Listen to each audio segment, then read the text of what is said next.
à la grande édition de la télévision rwandaise dont voici le sommaire.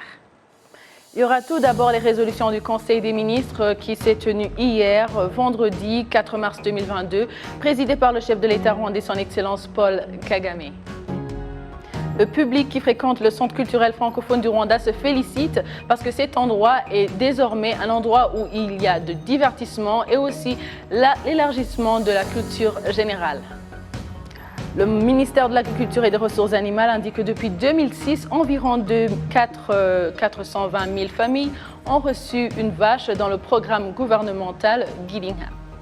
À l'international, nous reviendrons sur la manifestation contre la guerre et un soutien à l'Ukraine qui se sont tenus un peu partout sur l'Europe.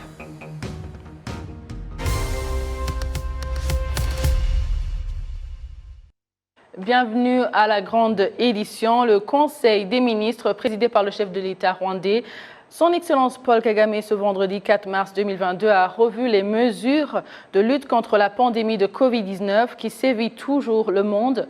Parmi les grandes décisions de ce Conseil des ministres figure notamment la réouverture des frontières terrestres.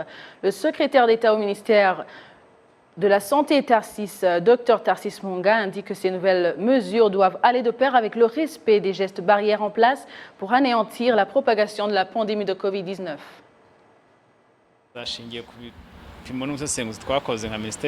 Ces nouvelles mesures font suite aux analyses du ministère de la Santé, lesquelles nous ont montré que le taux de contamination a connu une baisse de moins 100 sur 100 000 de la population. Une autre raison, la population vaccinée a augmenté, ce qui est synonyme de l'augmentation de l'immunité dans la lutte contre la pandémie de Covid-19. La vie revient progressivement, mais la pandémie est toujours là. Il y en a qui sont encore malades. Et bien entendu, ceux qui sont vaccinés peuvent aussi tomber malades.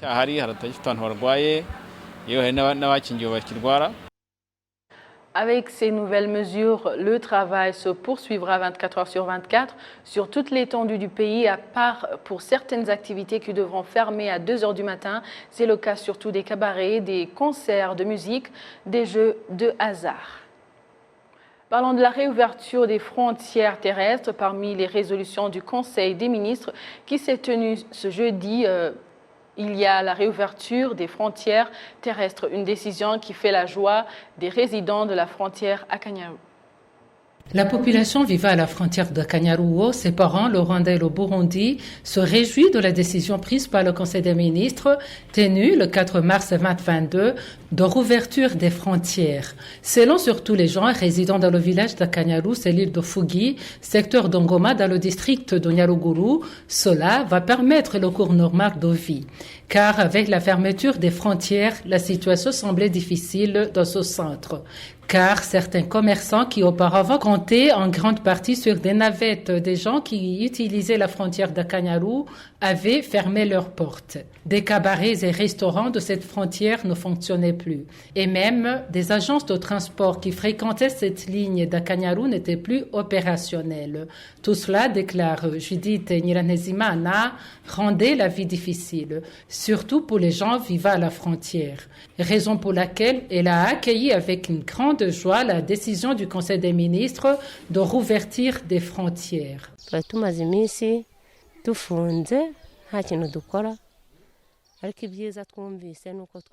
Ça faisait beaucoup de jours que tout était fermé ici. Nous n'avions pas de travail. Mais nous avons appris la bonne nouvelle que lundi, la frontière sera rouverte. Ça nous enchante. Nous avons accueilli avec joie cette décision. Merci et grand merci à notre président. Nous allons encore travailler et nous regrouper dans des coopératives comme avant. C'est sûr, même des bars et marchés vont fonctionner. Le commerce va se relancer. Sans faute, nous allons gagner le pain pour nos enfants.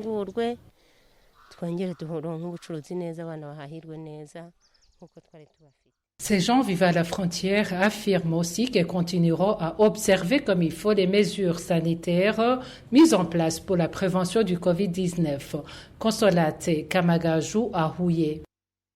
Le public qui fréquente le centre culturel francophone du Rwanda se félicite d'avoir trouvé dans cet endroit un véritable lieu de divertissement, mais aussi un moyen d'élargir de la connaissance et d'ouvrir leur esprit. Enza, 10 ans, est une inconditionnelle du Centre culturel francophone du Rwanda. Pour elle, cet endroit est d'une grande utilité. C'est que je peux me faire de nouveaux amis et aussi apprendre de nouvelles choses en lisant les nombreux livres qu'il y a ici. Et aussi, ça change un peu des écrans et du temps passé à la maison sans rien faire. Parce qu'ici, c'est vraiment très, très bien. C'est chouette. On fait de nouvelles connaissances. On revoit des amis de l'école pendant les vacances. Et peut-être des amis d'enfance qu'on ne voit plus. Et surtout, il y a beaucoup de livres, de séries qu'on avait oubliées depuis longtemps. Ce sentiment de satisfaction est partagé par d'autres jeunes, comme Lise Kamikazi qui fait la 2e année de l'école primaire. Quel est l'avantage de venir ici? C'est ma mère qui me l'a dit, Oui. parce qu'il y a beaucoup de livres. Oui. Et faire la lecture, ça qui est l'avantage, ça qui est l'importance. On peut apprendre de nouvelles choses. Jenny Zediane Ouageneza est l'une des parents qui accompagne régulièrement les enfants au Centre culturel francophone du Rwanda. Consciente des avantages multiples d'initier les enfants à la culture du livre, Jenny Zediane exhorte tous les parents à imiter son exemple pour leur propre bien et en particulier pour le bonheur de les enfants. J'aimerais dire aux parents de toujours encourager les enfants à lire les livres parce que ça les aide à avoir un esprit ouvert. Ça leur apprend plein de choses différentes dans le monde, même pour des endroits où ils ne sont pas encore allés. Et pour les parents qui ne sont pas au courant qu'il y a une bibliothèque ici, je me dis que ça, c'est l'occasion pour eux de le savoir et de prendre l'abonnement pour les enfants. Ils peuvent venir lire ici et emporter des livres chez eux à la maison. Par exemple, il y a même des livres en Kinyarwanda, vous pouvez les voir. Il y a aussi des livres en français. Ils peuvent lire et apprendre avec la lecture. Déjà, ça l'habitue à lire. Et en classe aussi, ça va lui donner le courage de lire ses notes. Il ne va pas avoir la paresse de lire, mais en lisant, il va apprendre et la langue et agrandir sa connaissance.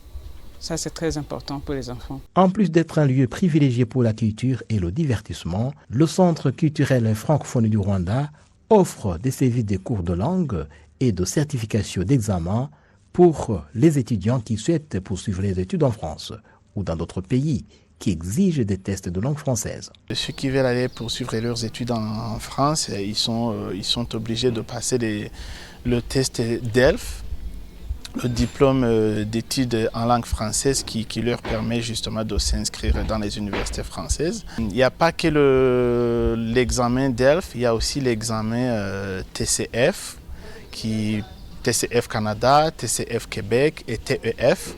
Ce sont des examens qui permettent aux étudiants d'aller poursuivre leurs études au Canada ou au Québec. Et ce sont des examens également qui peuvent les permettre aux gens qui veulent aller travailler dans ces pays de pouvoir avoir cette habilitation d'aller travailler dans ces pays.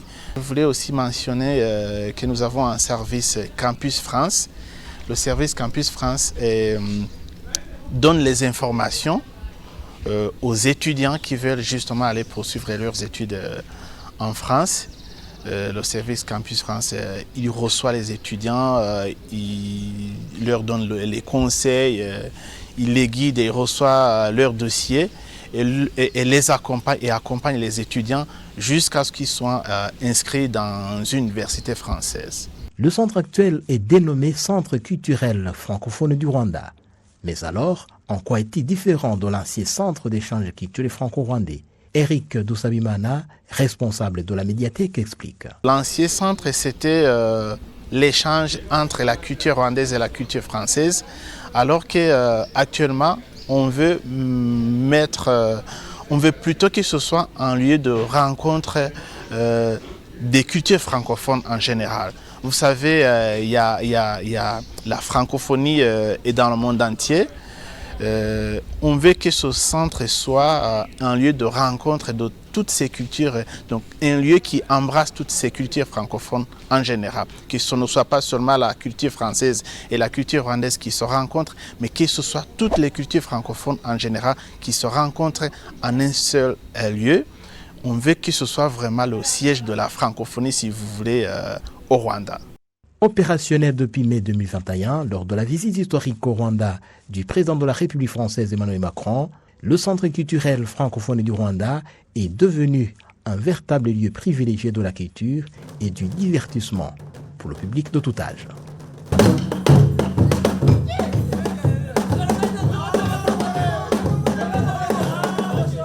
Jean Damascène Manchimé depuis le centre culturel francophone du Rwanda pour la TV rwandaise. Le ministère de l'Agriculture et des Ressources animales indique que depuis 2006, environ 420 000 familles ont pu avoir une vache.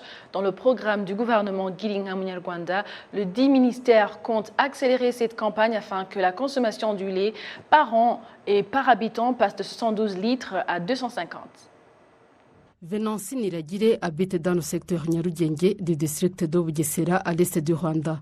Elle se réjouit d'avoir augmenté sa production du lait grâce au programme gouvernemental d'une vache par famille initié au Rwanda en 2006.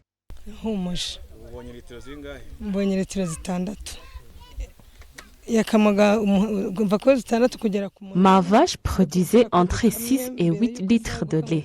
J'ai réussi à trouver du marché pour cette production laitière. Nous vendons la production du matin et nous consommons celle de la soirée. Nous partageons avec les voisins et tous ceux qui en ont besoin.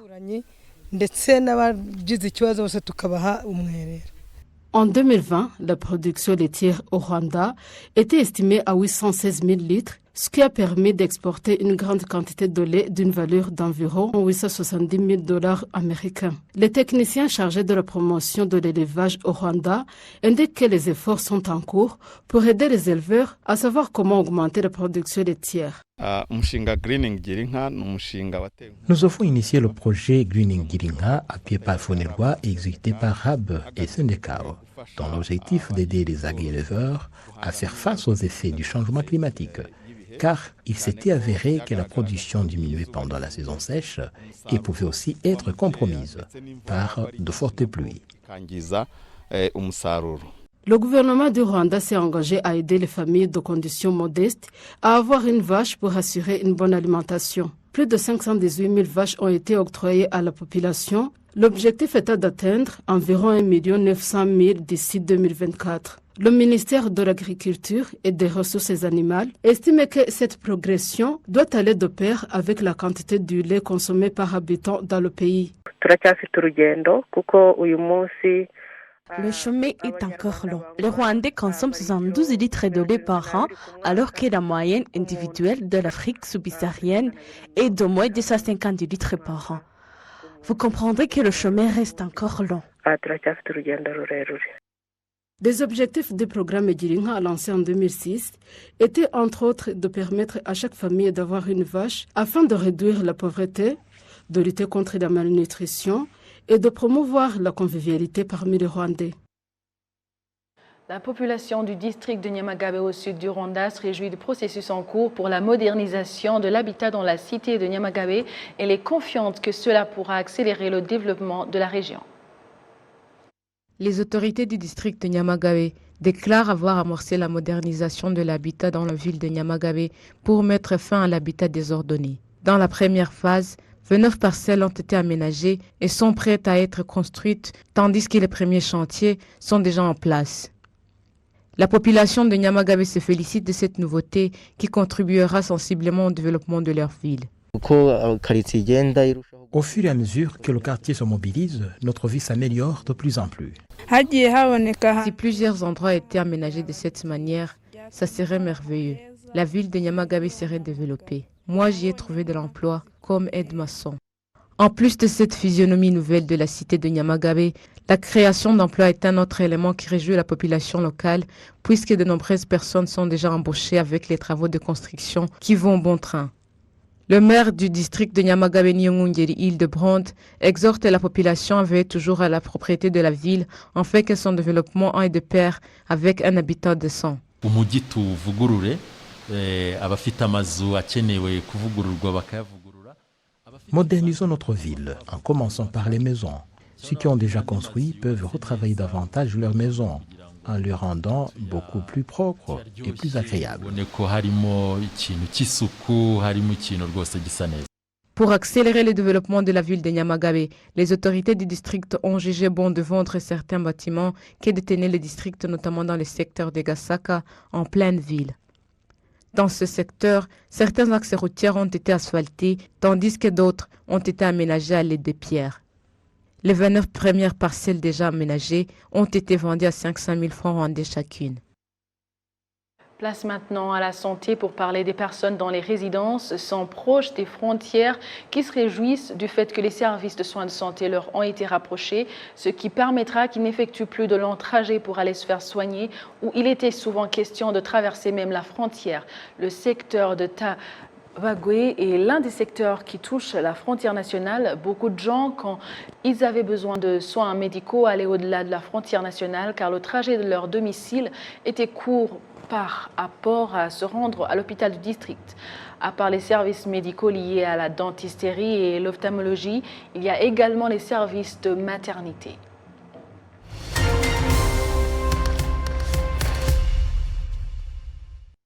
C'est une joie de vous savoir toujours fidèle à la télévision rwandaise, traversant maintenant la frontière nationale pour voir ce qui se passe ailleurs dans le monde.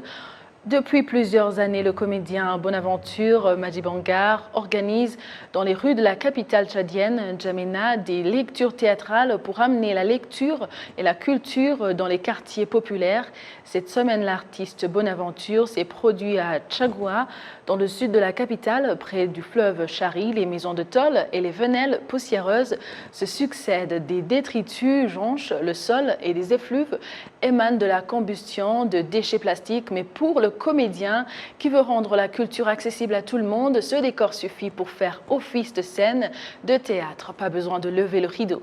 Pieds nus, assis sur une pile de briques, le comédien déclare et déclame des textes d'auteurs, le plus souvent tchadiens, mais aussi du continent africain. Il évoque aussi l'exode rural et les déplacements de population dans un pays en proie aux attaques djihadistes et aux conflits intercommunautaires qui poussent de nombreux habitants à fuir leur région. Pour la Russie a annoncé ce samedi un cessez-le-feu pour permettre l'évacuation des civils de deux villes de l'est de l'Ukraine dans le port stratégique de Mariupol, encerclé après des concertations entre des représentants de Kiev et Moscou. L'évacuation de Mariupol a été reportée à cause de multiples violations russes du cessez-le-feu, a accusé ce samedi la marine.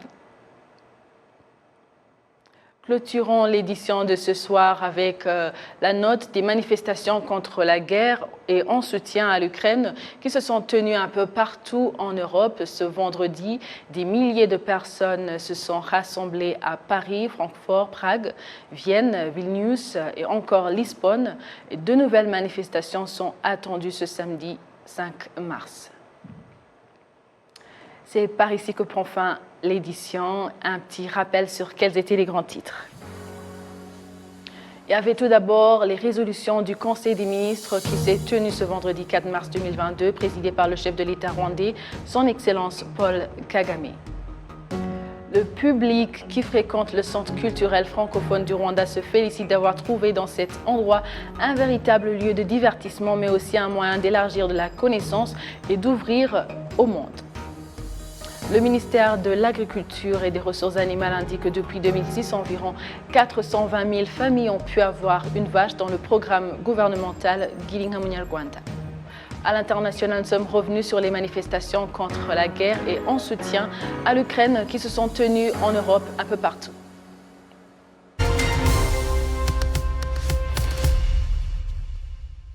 Merci à vous tous qui avez choisi la télévision rwandaise pour vous informer. Avec toute l'équipe qui a réalisé ce journal, je vous dis merci beaucoup et bonne continuation du programme de la télévision rwandaise. À la prochaine et d'ici là, portez-vous bien.